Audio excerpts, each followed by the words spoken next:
Thank y'all for y'all's time. My name is Francisco Lopez. Today's presentation is modeled after part of my 2025 thesis titled Migratory Sanctuary, State-Level Marijuana Laws in All 50 USA States, TCOs, and Mexican Migration. We'll get started by discussing some of the frameworks integrated within this thesis. Thereupon, we'll continue with a review of the research structure, methodology, and its results. Our phenomena of interest concerns the unique species Homo sapiens. Earliest available records indicate that humans have migrated seeking safety and sanctuary in different places, as depicted online by the illustration credited to the USA's public broadcasting system. Our present-day lives are similarly filled with trillions of decisions, whose analysis has concerned the effects of roles on interpersonal behaviors, as well as the variation in ascriptions of the rational versus irrational dichotomy. While all decisions can thus be analyzed, decisions and decision-making patterns undertaken over millennia, like human migration, are more dependent upon resources needed for human survival, such as food, water, health, eusociality, and shelter. This is supported by mixed methods evidence from Infante Amate, Massey, and others, as noted on screen. Though many studies analyze the direct effects of laws on migrating folks, few analyze the indirect effects of USA laws, much less at the state level. Thus, we arrive at my analysis' main aim, which is to analyze the indirect effects of USA domestic laws within some of the USA's open system spheres. Specifically, in the USA, some migration laws attempt to control the supply of legal migration through the use of numerical limits based on nationality. However, while this can artificially raise both the value and price of USA citizenship due to the USA federal government's monopoly in the supply of legal migration, it also results in monopoly deadweight loss. This deadweight loss of legal migration impacts labor industries in the USA, such as nursing, hospice, education, construction, and agriculture. As aforementioned, the decision to pursue migration is highly dependent upon the minimum resources needed for humans to remain alive. One of these, physical safety, is impacted by USA demands for marijuana from the USM. As noted by Gavrilova et al.'s quantitative analyses, USA states bordering the USM, which legalize marijuana, have a statistically significant decrease in their violent crime rates. As such, this analysis objective is to understand if marijuana legalization's negative relationship with violent crime results in the indirect effect of decreasing migration demand from the USM to the USA. Essentially, do increases in USA state-level marijuana legalization decrease migration from Mexico? While the primary hypothesis operationalizes this objective relative to the net undocumented population of USM-born folks in the USA, this analysis employed a series of posteriori models, which compared and contrasted differing quantifications of USA state-level marijuana legalization, among other variables. The research was first conceptualized in 2023, since USA laws provide protections on human subject research, which require permission from institutional review boards at universities, or IRBs, among other requirements. IRB classification as non-human methodology research was obtained in early 2024. Results were available in 2024, and by 2025, the thesis features were finalized. Though the thesis contained 3 quantitative analyses, today's presentation is based on the original thesis' second analysis. Thus, some on-screen references to this work may be labeled Analysis 2. This analysis thus sought to provide evidence of the indirect relationship between marijuana legalization in the USA and USM migration to the USA. As a result, this analysis addresses an existing gap within the academic literature on the spillover and/or unintended effects of USA laws. Therein, I reviewed all 50 USA state legislatures' legislative records in order to quantify the level of marijuana legalization in the USA at the state level. An example of this quantification is provided on screen, along with the respective state statutes. Moreover, though academic analyses of marijuana have a variety of differing methods for quantifying marijuana, these variable operationalization methods haven't been contrasted previously. As a result, I operationalized the data collected in 3 differing ways and tested these through linear regressions. An example of one of these operationalization methods is shown on screen by table E2MA24. As visible on screen, the longitudinal data collected and operationalized are represented all 50 USA state statutes from 1990 to 2021. This analysis' primary results were statistically significant, as shown by the corresponding model's p-value.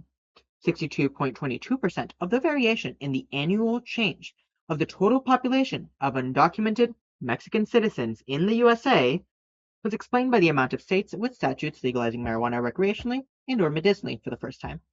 The model's tolerance and variance information factors led to the rejection of the probability of multicollinearity.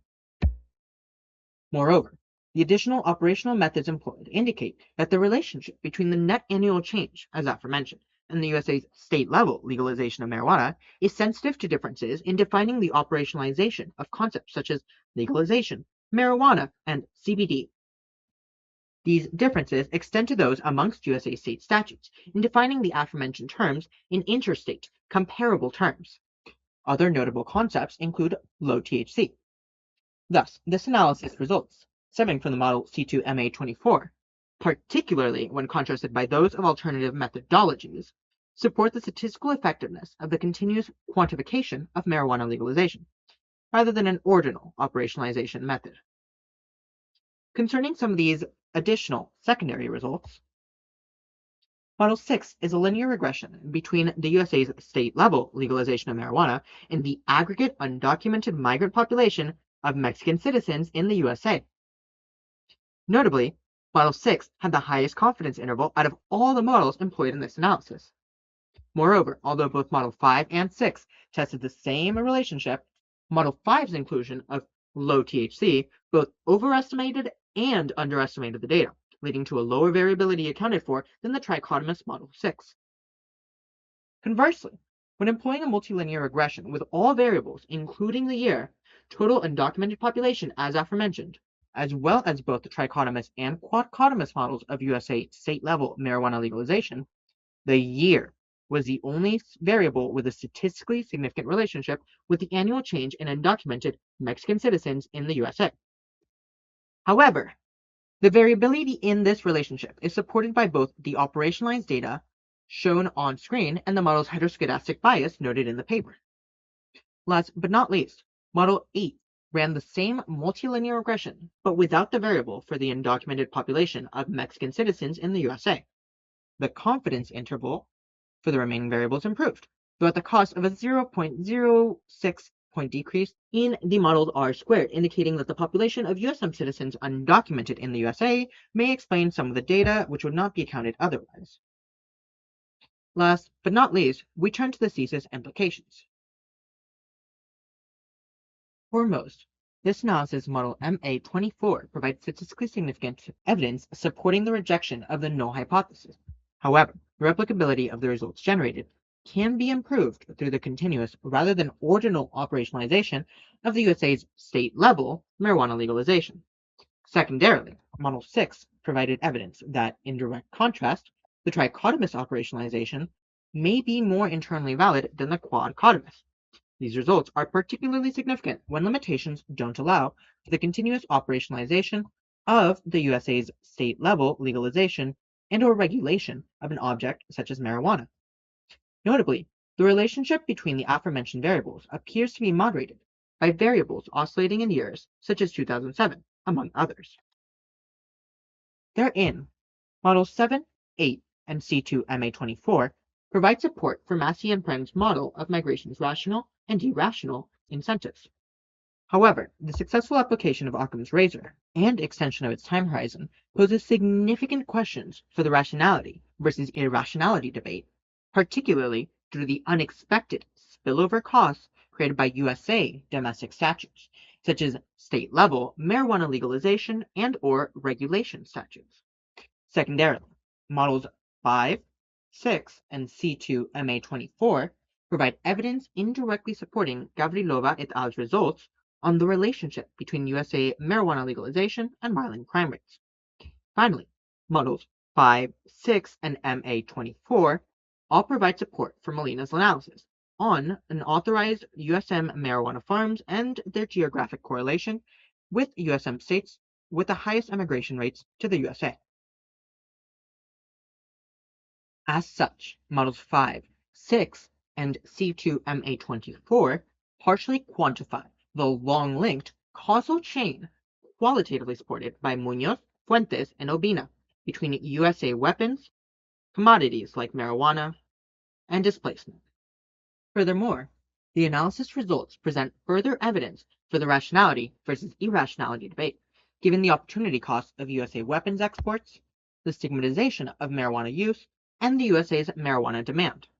Therefore, future analyses should review the intersection between these, specifically including USA weapons exports and migration. Significantly, there is evidence to support the socialization processes inherent within undocumented in-group self-identification and their causal link to their determining frames. For example, individuals fleeing violence from TCOs or criminal organizations may have differing perceptions on TCOs and the illicit products they supply, particularly when they are faced with constant framed associations to TCOs themselves, such as thug or cholo. However, countries which legalize and or decriminalize non-lethal drugs, such as marijuana, can monitor and incorporate their financial transaction while decreasing both direct and indirect framing costs to the population. Last but not least, the co-production of public policy outcomes through the set of iterative frames experienced is vital to the prediction of future outcomes. In the case of Latin America, the USA's military intervention past in Mexico, Guatemala, Nicaragua, Honduras, Peru, Chile, Panama, Bolivia, Dominican Republic, Paraguay, Brazil, Uruguay, Haiti, Venezuela, Puerto Rico, and Hawaii, among other countries, have led to the spatiotemporal dissemination of maladaptive behaviors, such as military human rights abuses, which mirror the more maladaptive governance behaviors employed by the USA, such as the use of torture techniques. Last but not least, this analysis result provides statistically significant support for the effects of differing taxation values placed upon differing individuals. Specifically, these tax law inequalities in the ascription of taxation values to citizens, among others, previously resulted in a comparatively greater value for USA citizenship over USM Mexican citizenship. Although the USA federal tax laws inequalities didn't change after 2007, their international effects on migration were moderated, resulting in the aforementioned annual decreases. Similarly, this study quantifies Zicgrav's theoretical inequality between nutritional and non-nutritional agricultural goods in Latin America, wherein non-nutritional agricultural goods, such as marijuana, may have an advantage over some climate change effects due to characteristics such as a longer shelf life. Nevertheless, excessive dependency on ordoliberalism, when combined with the horizontal dissemination of maladaptive behaviors, such as human rights abuses, provide evidence in support of the social construction of pan-ethno-racial identities, such as Latinx, Latina, and Trans-Latino, per the work of Gomez. It's also worth noting that the comparison of models dependent upon differing operationalizations also provide evidence for the support of the socio-legal construction of terms like marijuana, low THC, and CBD, among others. In particular, the lack of interchangeability between differing statutory definitions provides evidence of the need for the quantification of qualitative data.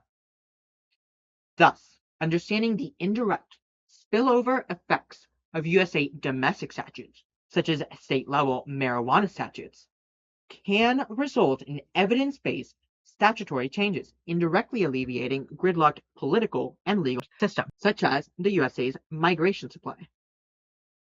My name is Francisco. You can find a link to my thesis through either QR code, which you can scan by opening your camera, pointing it at the code, and pressing on the code on your camera screen until the hyperlink appears.